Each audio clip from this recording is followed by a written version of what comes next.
North Dakota State Penitentiary in Bismarck, North Dakota.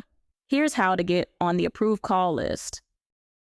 The big requirement is a completed signed telephone application.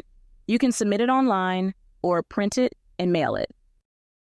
If you mail the form, follow the instructions to send it to the approved provider. And if you ever need to, you can permanently block calls from a specific person. First, get the telephone application. That's the form that starts the whole process. Next, fill it out completely and sign it. Missing info or a missing signature can slow things down. Then submit it however works best for you. Send it electronically or print it and mail it as directed. Once you're approved, get your account set up. You may need to add money before calls can go through. Need to stop calls from someone? Press option 6 during a call to block that number. You can also contact the facility to have your number removed from that person's contact list. For the full North Dakota State Penitentiary phone call guide, open the link shown on screen.